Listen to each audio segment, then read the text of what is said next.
way is a small piece of history. It's a virtual meeting, as everybody can tell.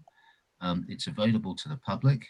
And if I might say at the very beginning of the meeting, if there are members of the public observing us now, you're very welcome indeed. We're very glad that you are sufficiently engaged to take time to watch this meeting this evening. It's our intention to conduct this meeting in precisely the same way that we would conduct a conventional personal meeting. The only difference will be that this meeting is clearly being conducted virtually. So now, having said that, I think just to demonstrate that every member of the committee is fully connected, I'm just going to run through the members of the committee simply in the order that their names appear on the order paper. I'd be grateful if you would all show your hands to the screen to confirm that you can see and hear me. So starting with Councillor David Andrews. Can you see and hear me? Thank you, David. Councillor Beckett. Thank you very much. Councillor Ruth Buckmaster. Thank you. Councillor Ben Crystal. Thank you. Councillor Andrew Huggins. Thank you. Councillor Jeff Jones. Yeah, hey, Chairman. Councillor Ian Kemp. Thank you, Ian. Councillor Tim Page. Thank you, Tim. Councillor Carolyn Redfern. Thank you. Councillor Peter Ruffles. Thank you, Peter. And Councillor Tony Stowe. Thank you. I think, again, just in the nature of this meeting, I'm going to introduce to the public the officers, and I'm just going to introduce them slightly randomly on the basis of the way they appear on my own screen at the moment. So if I could ask Peter Mannings, could you introduce yourself, Peter, please? Yes, Peter Mannings, Democratic Services, East Hearts. Thank you very much. Victoria Wilder. You're muted, Victoria. You're not anymore, sorry. Victoria Wilder's Legal Services Manager. Thank you, Victoria. Stephen King. Stephen King, Financial Management Trainee, and I'm hosting this meeting. Thank you, Stephen. David Snell. Thank you, Chairman. David Snell, Development Services Manager. Sarah Saunders. Thank you, Chairman. Sarah Saunders, Head of Planning. Thank you, Sarah. Andre Ferreira. You're muted, Andre. All right. Can you just repeat, please? Need to take your mute off and repeat who you are. Andre Ferreira, Democratic Services. Thank you very much indeed. Thank you. I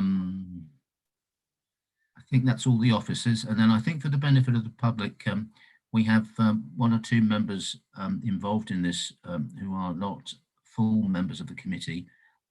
Councillor Goody, could you just introduce yourself, please? Thank you, Chairman. Executive Member for Planning and Growth. Thank you very much. Councillor Stan Bull, if you could just introduce yourself. Substitute for DMC. Thank you very much, Stan. And Councillor Linda Hazy, if you could just introduce yourself as well, please. Linda Hazy, Leader of the Council. Thank you very much. As an observer. Thank you. Thank you very much. Thank you. Okay, so I'm now going to turn to the agenda. Item 1 on the agenda is apologies. As far as I'm aware, we have no apologies. Peter Mannings, is that correct? That is correct, Chairman. Thank you very much indeed. Item 2 is Chairman's announcements. I have in effect made the announcement that I wanted to make, which is absolutely to the public, to welcome you very much indeed to this meeting. We're very, very pleased that you've taken the time and trouble to be with us and observe this meeting this evening. Thank you very much indeed. Item 3 is declarations of interest. If anyone has a declaration of interest, please show your hand to the screen now. I am not seeing any hands, and just for confirmation, I take it, Peter Mannings, that you can't see any either. Correct. Okay, I take it then we have no declarations of interest. Thank you very much indeed. Item 4 relates to the minutes of the last meeting. These can be found commencing at page 7 of the pack. and running through to page 16 of the pack. Does anyone have any comments or observations on the minutes? If you do, please show a hand to the screen. Thank you. I think strictly I need a proposer and a seconder. Is that correct, Peter? Happy to propose. Correct. Okay, Councillor Ruffles proposing. Thank you very much, Seconder, Ruffles. I think Ruth Buckmaster. Thank you very much, Councillor Buckmaster, in which case I think we all need to just vote our collective approval. Leaving you, just hold your hands on the screen to give Peter a chance to count them, please. I'll be abstaining. I wasn't at the last meeting. That's fine. All hands are up apart from Councillor Huggins, who's abstaining. Yep. Okay. You're okay, Peter? Thank you very much. Yep. Is that agreed? Yes, agreed. Yep. Yeah, thank you. Yep. Thank you. Good. Thank you. Can I just let people know, not least because Peter's been anxious for me to make this plain to members, that obviously this not being a physical meeting, as the chairman, I'm not able physically to sign the minutes now, but the fact that they are unanimously, well, bar one abstention, agreed by the committee this evening is noted, and I will physically sign the paper as soon as that is possible. Okay, thank you very much. We now move on to item 5, which is a planning application. This item commences at page 17. Well, strictly it commences at page 17, but the item itself commences at page 21 of the pack. It's identified as item 5A in the pack. I know you've all got that in front of you, but exactly as we would do if this was a physical meeting, I'm just going to identify the application. So this is application 319-1979/SV. This is for the variation of a section 52, section 106 agreement under planning reference 30364/85 to remove the discharge of obligation recital number 1, not to occupy as a separate unit from the riding school and stables on the land known as Pettersfield Stables. This is the location of that property is Mangrove Lane, Brickenden. The officer who will be reporting on this application this evening is David Snell. And having introduced the application, Stephen, if I can now ask you to put up on the screen whatever may be the drawing or graphic that you'd like us to see, please.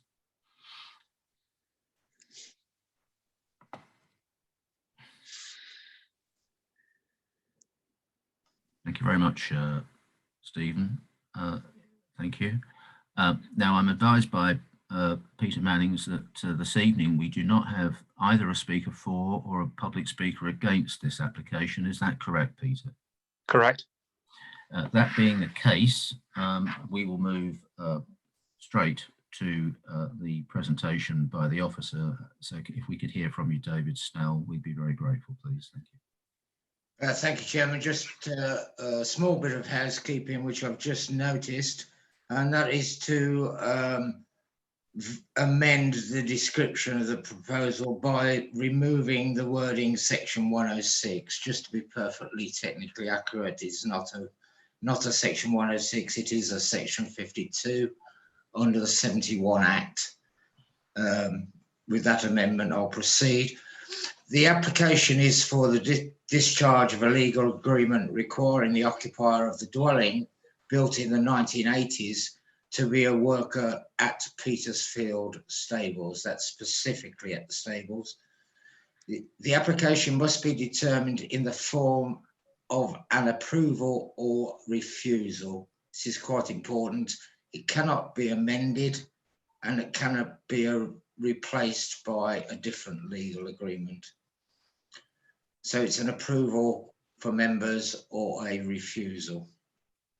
The application to the council is not the only method by which the applicant can discharge this legal obligation. It may be discharged by the agreement of the council. However, if the council do not agree to discharge, the applicant may apply to the Lands Tribunal, that is the courts, to have it discharged in the circumstances. I would advise members that a Lands Tribunal application would be difficult to oppose in the circumstances and costs would be involved.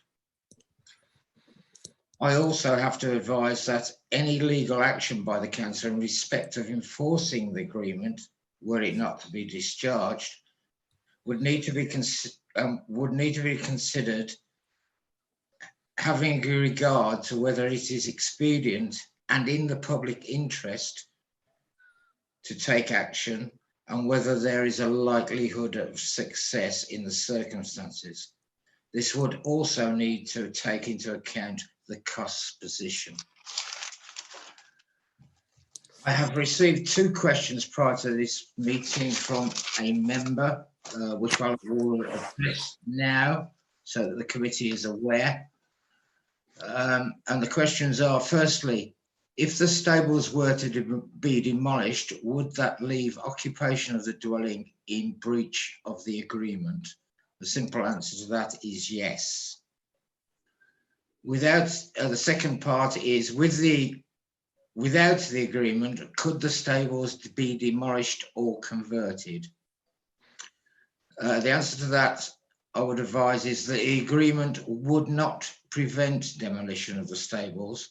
However, planning permission would be required for its conversion to another use. Without prejudging a future application, I would advise that the remote location of the site is likely to be regarded as an unsustainable location for residential development. And secondly, that the introduction of domestic paraphernalia within the site is likely to be regarded as detracting from the openness of the green belt, and members will be aware that there is appeal decisions strength for those conclusions within the district. I have addressed the question of the increased market value of the dwelling arising from a decision to discharge in paragraph 6.7 of the report. It is obviously correct that the discharge of the obligation would increase the market value of the property. However, officers have made their recommendation having regards to the historic nature of the agreement, its overly restrictive nature, having regard to the reasonableness tests of current policy in relation to conditions and obligations. Also taken into consideration is the degree of harm involved.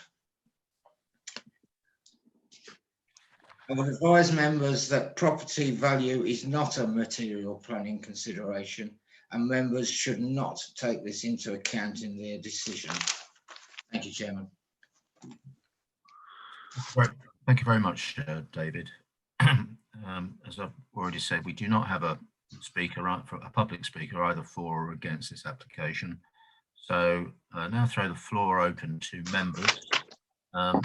Any member has a question or a comment, now is your time. So I will be looking for a hand if you do wish to speak.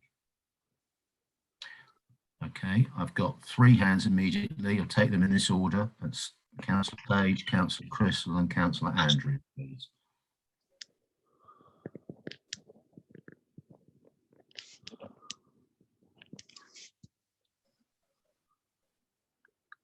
Yeah, thank you, Chairman.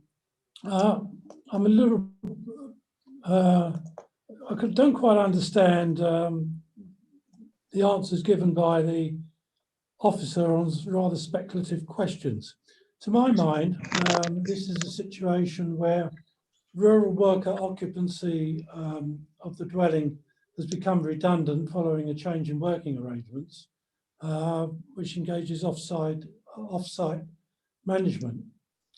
And it's quite clear in the district plan, in our policy HOU 5, that there is an exit route contained in paragraph 4A on page 189, which states that the removal of an occupancy condition related to rural workers will be permitted where it can be demonstrated that there is no longer a need.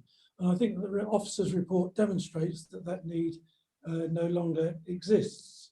And secondly, on the green belt issue, again, there's guidance given to us in the National Planning Policy Framework in relation to the essential characteristics of green belts and the purposes of green belts, that really there is no conflict with green belt policy and rural workers' conditions being lifted.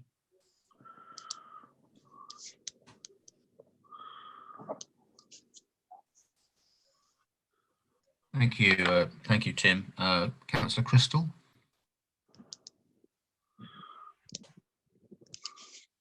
Thank you, Mr. Chair. So I suppose I've got a question about a kind of thought experiment question. So if we withdraw this obligation, should we do that today?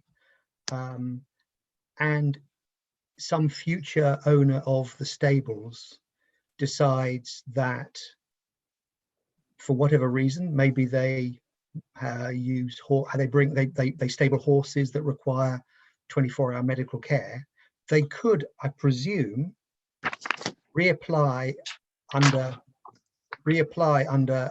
policy HOU5 to build an agricultural workers' house. Is that correct? Is that understanding correct?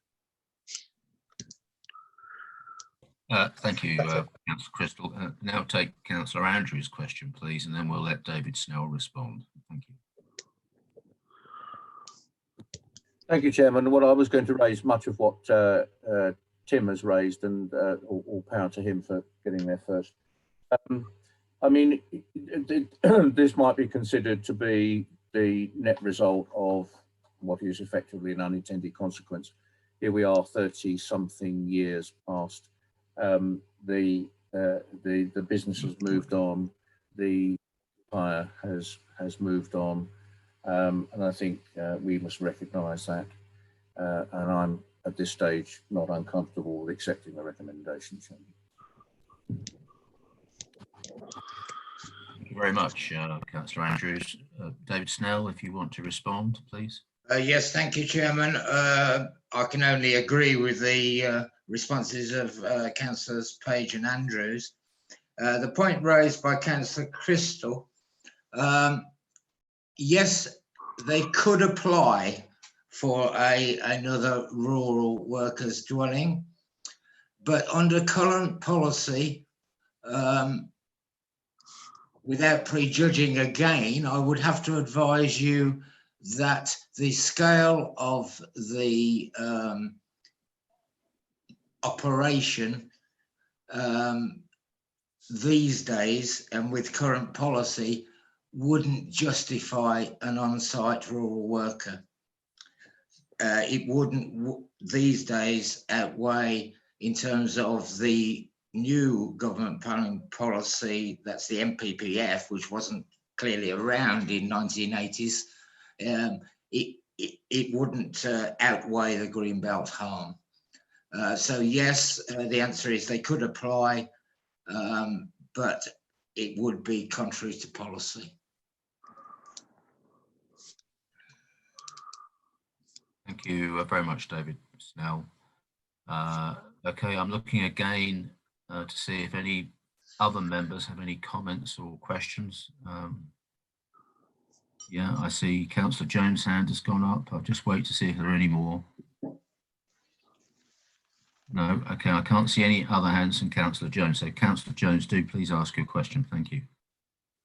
Yeah, thank you, Chairman.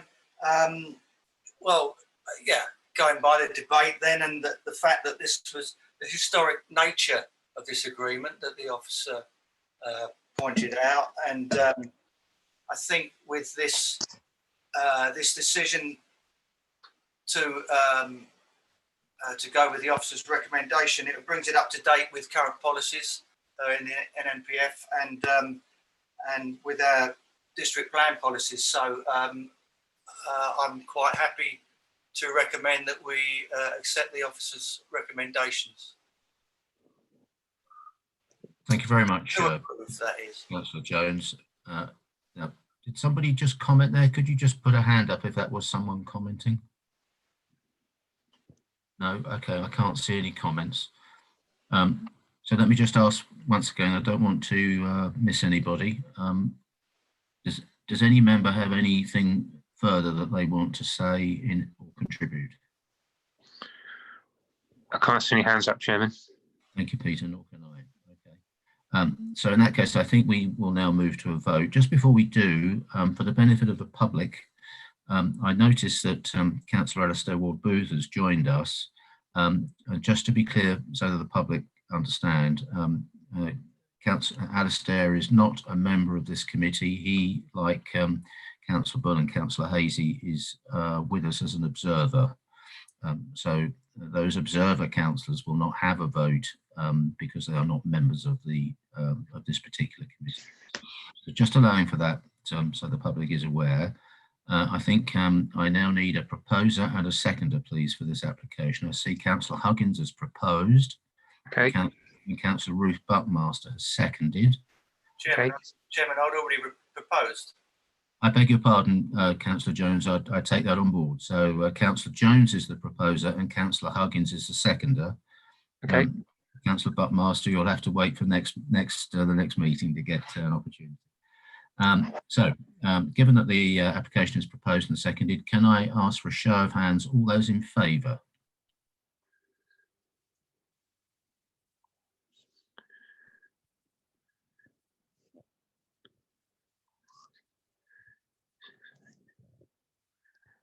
That's 8. Okay, all those against?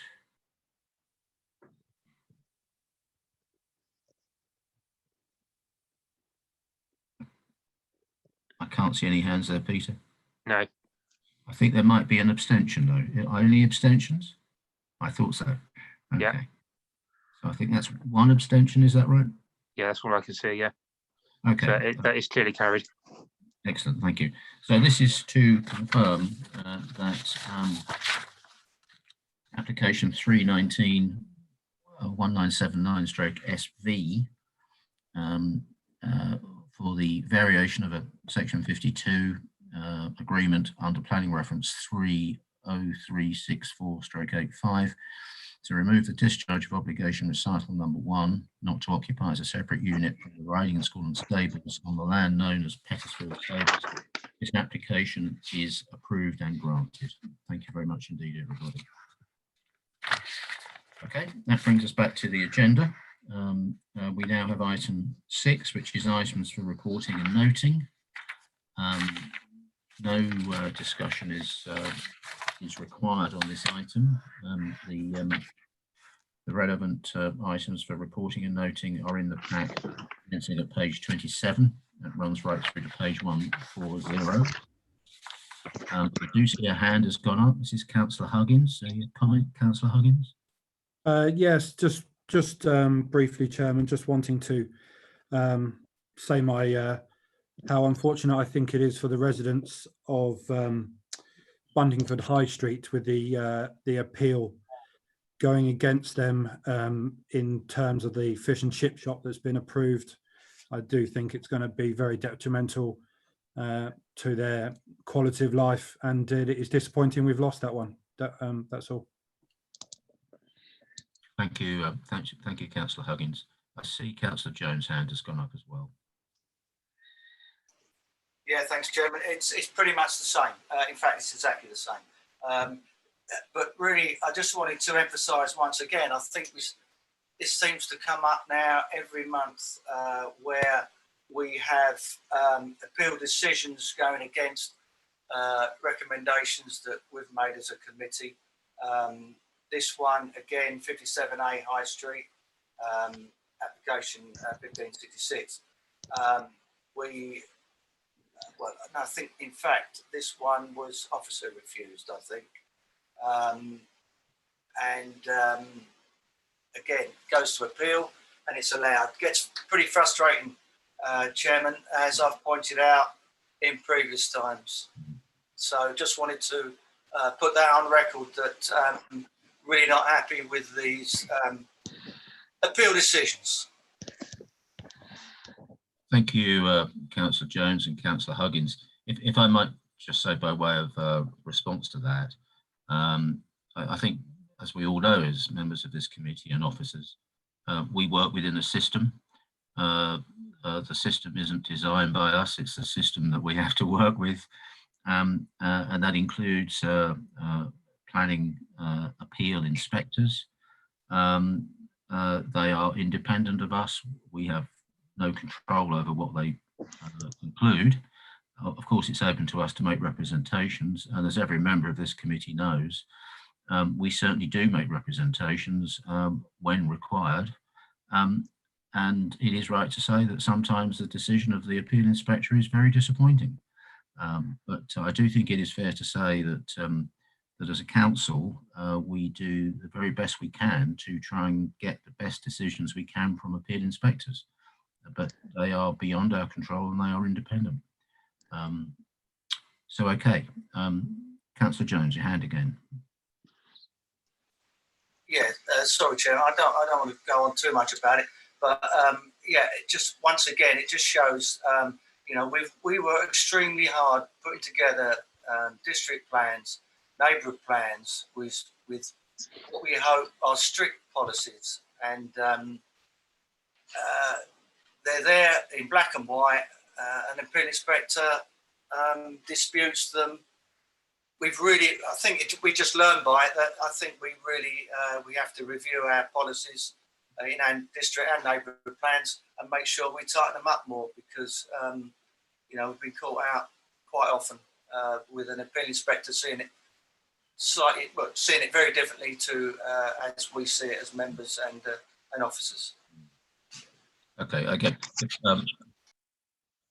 Sarah Saunders has her hand up. Sarah. Thank you, Chairman. I just wanted to kind of acknowledge and recognise the concerns that members have raised about the appeal decisions. As officers, we do monitor the appeals that are coming through, particularly where they have gone against a council decision, and we pick up particular patterns.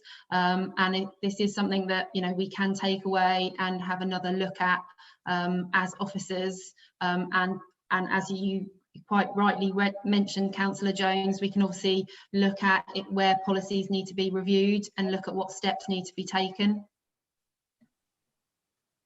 Thank you very much, Sarah. I think it's right to say that you know, there's a range of decisions made by inspectors. Some of them, I think it's fair to say, we find very difficult to understand, and obviously they're quite difficult to live with.